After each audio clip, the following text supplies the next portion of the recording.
Hi ಎಲ್ರಿಗೂ ನಮಸ್ಕಾರ, welcome to my channel. ಎಲ್ರು ಹೇಗೆ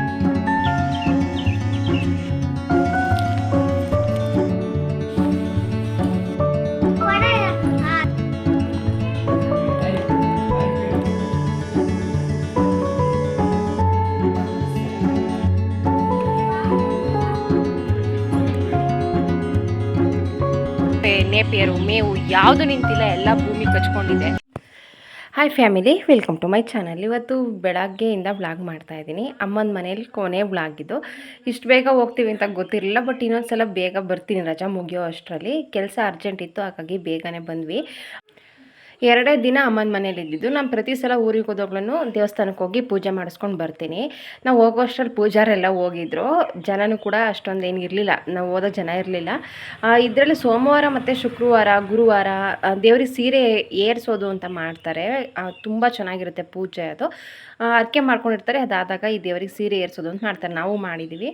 ಆವಾಗ ತುಂಬ ಜನ ಇರ್ತಾರೆ, ತುಂಬ ಚೆನ್ನಾಗಿರುತ್ತೆ ಪೂಜೆ ಎಲ್ಲ ನೋಡೋದಕ್ಕೆ. ದೇವಸ್ಥಾನಕ್ಕೆ ಹೋಗಿದ್ವಿ. ಅಲ್ಲಿ ಬಾಗಿಲೆಲ್ಲ ಹಾಕ್ಕೊಂಡು ಹೋಗಿದ್ರು. ನಾವೇ ಹೋಗಿ ಬಾಗಿಲು ತೊಗೊಂಡು ಸ್ವಲ್ಪ ಹೊತ್ತು ಪೂಜೆ ಎಲ್ಲ ಮಾಡಿಕೊಂಡು ಅಲ್ಲೇ ಕೂತಿದ್ದು ಬಂದ್ವಿ. ನನಗೆ ಈ ಥರ ಜನ ಇಲ್ಲದೇ ಇದ್ದಾಗ ಹೋಗೋದೇ ತುಂಬ ಇಷ್ಟ ಆಗುತ್ತೆ. ಎಷ್ಟೊತ್ತು ಬೇಕಾದ್ರೂ ಕೂತ್ಕೊಳ್ಬಹುದು. ಹಾಗೆ ಸೌಂಡ್ ಇರೋದಿಲ್ಲ, ಗಲಾಟೆ ಇರೋದಿಲ್ಲ. ನಮಗೆ ಎಷ್ಟೊತ್ತು ಬೇಕು ಅಷ್ಟೊತ್ತಿದ್ದು ಪೂಜೆ ಮಾಡಿಕೊಂಡು ಏನು ಬೇಕು ಅದನ್ನು ಕೇಳಿಕೊಂಡು ದೇವರನ್ನ ಕಣ್ಣು ತುಂಬ ನೋಡಿ ಸಮಾಧಾನ ಆಗಿ ಖುಷಿ ಆಗುವಷ್ಟು ಅಲ್ಲೇ ಕೂತಿದ್ದು ನೋಡ್ಕೊಂಡು ಎದ್ದು ಬರಬಹುದು.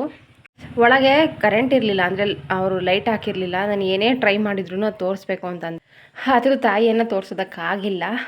ಜಾತ್ರೆಗಳಲ್ಲೆಲ್ಲ ನಾನು ತೋರಿಸಿರ್ತೀನಿ, ನೋಡಿರ್ತೀರಾ ಅಂತ ಅಂದ್ಕೊಂಡಿದ್ದೀನಿ. ಪ್ರದಕ್ಷಿಣೆ ಹಾಕಿ ಪೂಜೆ ಎಲ್ಲ ಮಾಡಿಕೊಂಡು ಇವಾಗ ವಾಪಸ್ ಮತ್ತೆ ಗೇಟ್ ಕ್ಲೋಸ್ ಮಾಡ್ಕೊಂಡು ಹೊರಟ್ವಿ. ಅದು ಕೂದಲು ಹಿಂದೆ ಬಟ್ಟೆ ಎಲ್ಲ ನೆಂದೋಗ್ಬಿಟ್ಟಿದೆ. ಡ್ರೈ ಮಾಡ್ಕೊಳ್ಳೋವಷ್ಟು ಟೈಮ್ ಇರಲಿಲ್ಲ. ಬೇಗ ದೇವಸ್ಥಾನಕ್ಕೆ ಹೋಗ್ಬೇಕು ಅಂತಿತ್ತು, ಜಾಸ್ತಿ ಬಿಸಿಲಾಗ್ಬಿಡುತ್ತೆ ಆಮೇಲೆ ಅಂತ. ಹಾಗಾಗಿ ಇದೊಂದು ದೇವಸ್ಥಾನನ ಮುಗಿಸ್ಕೊಂಡು ಮತ್ತೆ ನೆಕ್ಸ್ಟ್ ಇನ್ನೊಂದು ದೇವಸ್ಥಾನಕ್ಕೆ ಹೋಗ್ತೀವಿ. ಆ ದೇವಸ್ಥಾನ ಕೂಡ ತೋರಿಸ್ತೀನಿ. ಹಾಯ್ ಎಲ್ರಿಗೂ ನಮಸ್ಕಾರ, ವೆಲ್ಕಮ್ ಟು ಮೈ ಚಾನಲ್. ಎಲ್ಲರೂ ಹೇಗಿದ್ದೀರಾ? ಎಲ್ಲರಿಗೂ ಹೊಸ ವ್ಲಾಗ್ಗೆ ವೆಲ್ಕಮ್ ಮಾಡ್ತಾ ಇವತ್ತಿನ ಈ ಪುಟಾಣಿ ವ್ಲಾಗನ್ನು ಸ್ಟಾರ್ಟ್ ಮಾಡ್ತಾ ಇದ್ದೀನಿ.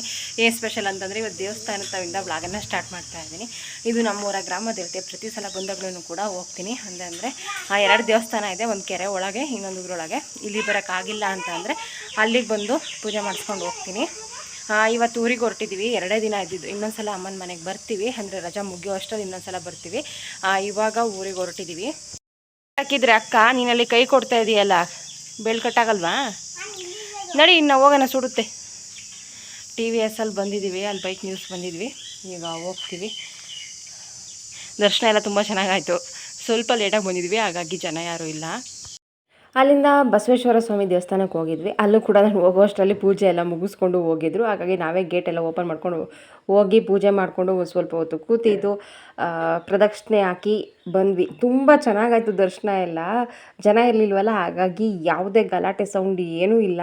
ಎಷ್ಟೊತ್ತು ಬೇಕಾದ್ರೂ ಕೂತಿರ್ಬೋದು, ಕೇಳೋರಿಲ್ಲ ಹೇಳೋರಿಲ್ಲ. ತುಂಬ ಚೆನ್ನಾಗಾಯಿತು ನೋಡಿ. ಬಸವೇಶ್ವರ ಸ್ವಾಮಿ ಇಲ್ಲಿ ಸ್ವಲ್ಪ ಬೆಳಕು ಚೆನ್ನಾಗಿತ್ತು, ಹಾಗಾಗಿ ದೇವ್ರನ್ನ ತೋರಿಸ್ಬಹುದಿತ್ತು. ತುಂಬಾ ಪವರ್ಫುಲ್ ದೇವರು. ತುಂಬ ನನಗೆ ಇಷ್ಟವಾದಂತಹ ದೇವರುಗಳಲ್ಲಿ ಇವರಿಬ್ಬರು ಕೂಡ. ನಾನು ಚಿಕ್ಕದ್ರಿಂದನೂ ಕೂಡ ಪೂಜೆ ಮಾಡಿದ್ದೀನಿ. ಅದೇನು ಅಂತ ಗೊತ್ತಿಲ್ಲ, ಕೆಲವರಿಗೆ ದೇವ್ರ ಮೇಲೆ ನಂಬಿಕೆ ಇರುತ್ತೆ, ಕೆಲವರಿಗೆ ಇರೋದಿಲ್ಲ. ನಂಗೆ ಸಣ್ಣ ಹುಡುಗಿಯಿಂದ ಇದ್ದಾಗಿಂದನೂ ಕೂಡ ದೇವ್ರ ಮೇಲೆ ತುಂಬಾ ನಂಬಿಕೆ. ನಮ್ಮ ಅಜ್ಜಿ ಅಂದರೆ ನಮ್ಮ ಅಪ್ಪನ ಅಮ್ಮ ಅವ್ರ ದೇವಸ್ಥಾನಕ್ಕೆಲ್ಲ ಕರ್ಕೊಂಡು ಹೋಗೋರು. ಅವಾಗೆಲ್ಲ ಧನುರ್ಮಾಸ ಮಾಡೋರಲ್ಲ, 5 ಗಂಟೆಗೆ ನಮ್ಮನ್ನೆಲ್ಲ ಎಬ್ಬಿಸ್ಕೊಂಡು ಸ್ನಾನ ಮಾಡಿಸ್ಕೊಂಡು ಕರ್ಕೊಂಡು ಹೋಗ್ಬಿಡೋರು. ಅವ್ರ ಜೊತೆ ಹೋಗಿ ಕೂತ್ಕೊಂಡಿರ್ತಿದ್ವಿ. ಎಷ್ಟೋ ಸಲ ಪೂಜಾರು ಬರೋದಕ್ಕಿಂತ ಮುಂಚೆಲೇ 4 ಗಂಟೆಗೆಲ್ಲ ಹೋಗ್ಬಿಟ್ಟಿದ್ದೀವಿ. ಲಡ್ಡು ನಾನು ಗಂಟೆ ಹೊಡಿಬೇಕು ಅಂತ ಅಂದ್ಲು. ಲಡ್ಡು ಕೆಲವು ಗಂಟೆ ಎಲ್ಲ ಹೊಡಿಸಿ ಪ್ರದಕ್ಷಿಣೆ ಎಲ್ಲ ಮಾಡಿಕೊಂಡು ಬಂದ್ವಿ.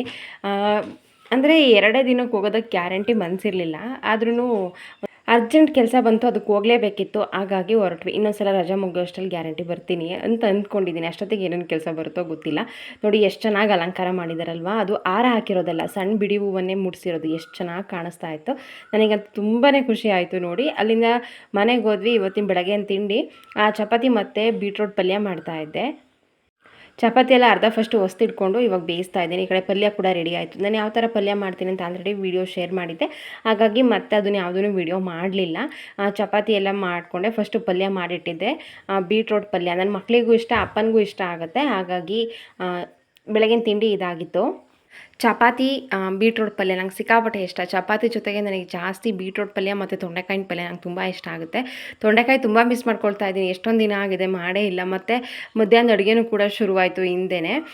ನಾನಿವಾಗ ಊರಿಗೆ ಹೊರಟಾಗ ಅಮ್ಮ ಪ್ರತಿ ಸಲ ಏನಾದ್ರೂ ಮಾಡಿ ಕೊಟ್ಟು ಕಳಿಸ್ತಾರೆ. ಅಂತಂದರೆ ಹೋದ ತಕ್ಷಣ ಮನೇಲಿ ಕೆಲಸ ಇರುತ್ತಲ್ಲ, ನೀನು ಕೆಲಸ ಮಾಡೋ ಅಷ್ಟರಲ್ಲೇ ಸಾಕಾಗಿರುತ್ತೆ, ಅಡುಗೆ ಮಾಡೋದಕ್ಕಾಗೋದಿಲ್ಲ, ಜಾಸ್ತಿನೇ ಸಾಂಬಾರು ಮಾಡು ಅಂತ ತರಕಾರಿ ಎಲ್ಲ ಕಟ್ ಮಾಡಿಕೊಟ್ರು. ನಾನು ಸಾಂಬಾರು ಮಾಡಿದೆ. ನನಗೆ ಮಧ್ಯಾಹ್ನಕ್ಕೂ ಅಂದರೆ ನೈಟ್ ಹೋಗಿ ಮಾಡೋದಕ್ಕಾಗೋದಿಲ್ಲ ಅಂತ ಎಲ್ಲ ಮಾಡಿಕೊಂಡು ಬಂದೆ. ಅಲ್ಲಿಗೆ ಹೋಗಿ ಮತ್ತು ಮನೆ ಕೆಲಸ ಮುಗಿಸ್ಕೊಂಡು ರೈಸ್ ಕೂಗಿಸಿದ್ರೆ ಆಯ್ತಲ್ಲ.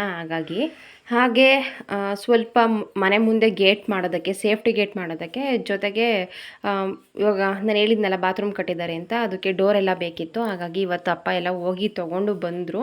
ಮನೆ ಮುಂದೆ ಸೇಫ್ಟಿ ಗೇಟ್ ಬೇಕಿತ್ತು, ತುಂಬ ಅದೊಂದು ಪ್ರಾಬ್ಲಮ್ ಆಗಿಬಿಟ್ಟಿತ್ತು. ಹಾಗಾಗಿ ಫಸ್ಟು ಅದು ಇಂಪಾರ್ಟೆಂಟ್ ಅಂತ ಅನ್ನಿಸ್ತು, ಹಾಗಾಗಿ ಮಾಡಿಸ್ತಾಯಿದ್ರು. ಹಾಗೆ ಅಮ್ಮ 2 ದಿನದಿಂದ ಇದ್ರಿ, ಏನೂ ಮಾಡೇ ಇಲ್ಲ. ಅಂದರೆ ನಾವು 2 ದಿನಕ್ಕೆ ಬರ್ತೀವಿ ಅಂತ ಗೊತ್ತಿರಲಿಲ್ಲ, ಹಾಗಾಗಿ ಏನೂ ಮಾಡಿಲ್ಲ, ಹಾಗೆ ಹೊರಟಿದ್ದಾರೆ. ಏನಾದರೂ ಏನು ಮಾಡಲಿ, ಒಬ್ಬಟ್ಟು ಮಾಡೋಣ ಅಂತ. ಒಬ್ಬಟ್ಟೆಲ್ಲ ಮಾಡೋದಕ್ಕೂ ತುಂಬ ಟೈಮ್ ತಗೊಳುತ್ತೆ, ಅಷ್ಟೆಲ್ಲ ಬೇಡ ಅಂತ. ಹೀರೆಕಾಯಿ ಇತ್ತು, ಹಾಗಾಗಿ ಹೀರೆಕಾಯಿನ ಬೋಂಡ ಮಾಡ್ತಾಯಿದ್ದೆ. ಅವರಿಬ್ಬರು ಖಾರ ಆಗೋದಿಲ್ವಲ್ಲ, ಚೆನ್ನಾಗಿ ತಿಂತಾರೆ, ಹಾಗಾಗಿ ಹೀರೆಕಾಯಿನ ಬೋಂಡ ಮಾಡು ಅಂತ ಹೇಳ್ತಾಯಿದ್ರು. ನಾನೇ ಬೋಂಡ ಎಲ್ಲ ಮಾಡಿದೆ. ಅಮ್ಮ ಅಂತೂ ಪ್ರತಿ ಸಲ ಏನೂ ಮಾಡಿದೆ ಕಳಿಸೋದೇ ಇಲ್ಲ. ಬಟ್ ಈ ಸಲ 2 ದಿನಕ್ಕೆ ಹೋಗ್ತೀವಿ ಅಂತ ನಮಗೂ ಗೊತ್ತಿರಲಿಲ್ಲ, ಅವ್ರಿಗೂ ಗೊತ್ತಿರಲಿಲ್ಲ. ಹಾಗಾಗಿ ತುಂಬ ಸಲ ಅದನ್ನೇ ಹೇಳ್ತಾಯಿದ್ರು, ಏನೂ ಮಾಡೇ ಇಲ್ಲ ಹೊರಟ್ರಿ ಅಂತ. ಅದಕ್ಕೆ ಹೇಳ್ತಾ ಇದ್ದೆ, ಇನ್ನೊಂದು ಸಲ ಬರ್ತೀವಿ ರಜಾ ಮುಗಿಯೋ ಅಷ್ಟರಲ್ಲಿ, ಆವಾಗ ಏನೇನು ಬೇಕೆಲ್ಲ ಮಾಡಿರಂತೆ ಅಂತ. ಈ ಪ್ರೀತಿ ಅಮ್ಮ ಮಾತ್ರ ತೋರಿಸೋದಕ್ಕಾಗೋದು, ಯಾರು ಕೂಡ ಇಷ್ಟು ಲೆವೆಲ್ಗೆ ಅಂತಂದರೆ ಇಷ್ಟೊಂದು ಪ್ರೀತಿ ಯಾರೂ ತೋರಿಸೋದಕ್ಕಾಗೋದಿಲ್ಲ ಅಂತ ಅಂದ್ಕೊಳ್ತೀನಿ. ನಾನು ಮನೆಗೆ ಬಂದೆ, ಅಲ್ಲಿಂದ ಊಟ ಎಲ್ಲ ಮುಗಿಸ್ಕೊಂಡು. ಎಷ್ಟು ಮಳೆ ಗಾಳಿ ಬಂದಿತ್ತು ನಿನ್ನೆ ಅಂತ ಅಂದರೆ, ನೋಡಿ ಇವಾಗ ದಾಸವಾಳ ಗಿಡನೇ ಒಂದು ಸೈಡಿಗೆ ಬಕ್ಕೊಂಡ್ಬಿಟ್ಟಿದೆ. 2 ಗಿಡನೂ ಕೂಡ ಅದೇ ಥರ ಆಗಿದೆ. 2 ದಾಸವಾಳ ಗಿಡನೂ ಅದೇ ಥರ ಆಗಿಬಿಟ್ಟಿತ್ತು. ಸೆಪ್ಪೆ, ನೇಪಿಯರು, ಮೇವು ಯಾವುದು ಕೂಡ ಆಗೇ ಇಲ್ಲ, ಎಲ್ಲದೂ ಕೂಡ ಬಕ್ಕೊಂಡ್ಬಿಟ್ಟಿದೆ. ನೋಡಿ ನಾನು ಹೋಗ್ಬೇಕಾರೆಲ್ಲ ಎಷ್ಟು ಚೆನ್ನಾಗಿತ್ತು ಗೊತ್ತಾ, ನಮ್ಮ ಮನೆ ಪಕ್ಕದ್ದೇ ಇದು, ಎಷ್ಟು ಚೆನ್ನಾಗಿ ಕಾಣಿಸ್ತಾ ಇತ್ತು ನೋಡೋದಕ್ಕೆ. ಎಲ್ಲ ಪೂರ್ತಿ ಆಗಿಬಿಟ್ಟಿದೆ, ಎಲ್ಲ ಹೋಗಿದೆ. ಮಳೆ ಅಷ್ಟು ಜೋರಾಗಿ ಮಳೆ ಬಂದಿರೋದು. Hi friends, good evening. ಈಗ 1 ಅವರ್ ಆಯಿತು ಮನೆಗೆ ಬಂದು. ಅಮ್ಮನ ಮನೆಯಿಂದ ವಾಪಸ್ ಮನೆಗೆ ಬಂದ್ವಿ. Back to busy routine. 2 ದಿನ ಆಗಿರೋದು, ಬಟ್ ಮನೆ ನೋಡೋ ಥರ ಇಲ್ಲ. ಎಷ್ಟು ಮಳೆ ಬಂದಿದೆ ನೆನ್ನೆ ಅಂತಂದರೆ ಇಲ್ಲಿಗೆ ಉದ್ದಕ್ಕೂ ನೋಡ್ಕೊಂಬಂದ್ವಿ. ಅಂದರೆ ಒಂದು ಸೆಪ್ಪೆ, ನೇಪಿಯರು, ಮೇವು ಯಾವುದು ನಿಂತಿಲ್ಲ, ಎಲ್ಲ ಭೂಮಿ ಕಚ್ಕೊಂಡಿದೆ. ನಮ್ಮದೊಂದು ಅಡಿಕೆ ಮರ, ಒಂದು ತೆಂಗಿನ ಮರ 2 ಬಿದ್ದೋಗಿದೆಯಂತೆ. TC ಮೇಲೆ ಬಿದ್ದಿದೆಯಂತೆ ಕೆಲವ್ರದ್ದು. ಅಂದರೆ ಅವರು ಹೊಲಕ್ಕೆ ಇಟ್ಕೊಂಡಿರ್ತಾರಲ್ಲ. ನಿನ್ನೆ ಹೋಗಿರೋ ಕರೆಂಟ್ ಇನ್ನೂ ಬಂದಿಲ್ಲ. ಇವಾಗ ಸಂಜೆ ಅಲ್ಲೇ ಟೈಮ್ 5 ಗಂಟೆ ಆಗ್ತಾಯಿದೆ. ಸಿಕ್ಕಾಬಟ್ಟೆ ಕಾವಂತ ಅನ್ನಿಸ್ತಾ ಇತ್ತು, ಹಾಗಾಗಿ ಫೇಸ್ ವಾಶ್ ಮಾಡ್ಕೊಂಡು ಬಂದೆ. ನಾವು ಬಂದೆ ಕರೆಕ್ಟಾಗಿ ಕುಂಕುಮ ಕೊಡೋಕೆ ಒಬ್ಬರು ಬಂದರು. ಫಂಕ್ಷನ್ ಇದೆ ಮನೆ ಕರೆಯೋದಕ್ಕೆ ಅಂತ ಅವ್ರು ಕುಂಕುಮ ಇಟ್ಟಿದ್ರು. ಎಷ್ಟು ಕೆಮಿಕಲ್ ಇರುತ್ತೆ ಅಂತಂದರೆ ಫೇಸ್ ವಾಶ್ ಮಾಡ್ಕೊಂಡು ಬಂದೆ. ಸೆಕೆ ತಡೆಯೋದಕ್ಕಾಗದೆ, ಆದ್ರೂ ಸ್ವಲ್ಪನೂ ಅದು ಹೋಗಿಲ್ಲ. ಏನೇನಾಗಿದೆ ಹಿಂದೆ ಎಲ್ಲ ಅಂತ ನೋಡೋಣ ಅಂತ ಬಂದೆ. ಏನೇನು ಗಿಡ ಏನೇನಾಗಿದೆ. ನಮ್ಮದೊಂದು ಮರ, ಒಂದು ಅಡಿಕೆ ಮರ, ಒಂದು ತೆಂಗಿನ ಮರ 2 ಹೋಗಿದೆಯಂತೆ. ಇವತ್ತೊಂದು ದಿನ, ನಾಳೆ ಒಂದು ದಿನ ಸ್ವಲ್ಪ ಬೇಜಾರು ಅಂತ ಅನ್ನಿಸ್ತಾ ಇರುತ್ತೆ. ನಾವು ಇಲ್ಲಿಗೆ ಬಂದ್ರೂ ಮನಸ್ಸೆಲ್ಲ ಅಲ್ಲೇ ಇರುತ್ತೆ. ಸಿಕ್ಕಾಪಟ್ಟೆ ಬೇಜಾರಾಗ್ತಾ ಇರುತ್ತೆ. ಯಾವ ಕೆಲಸ ಮಾಡೋದಕ್ಕೂ ಮೂಡಿರಲ್ಲ, ಮನಸ್ಸಿರಲ್ಲ. ಹಾಗಾಗಿ ಒಂಥರ ಲೇಝಿ ಡೇ, ಬಟ್ ಬ್ಯುಸಿಯಾಗೇ ಇರುತ್ತೆ. ಲೇಝಿ ಅಂತೇನಿಲ್ಲ, ಮನಸ್ಸಿರಲ್ಲ, ಮನಸ್ಸಿಲ್ದೇ ಕೆಲಸ ಮಾಡೋದು ಆ ಥರ ಆಗಿಬಿಟ್ಟಿರುತ್ತೆ.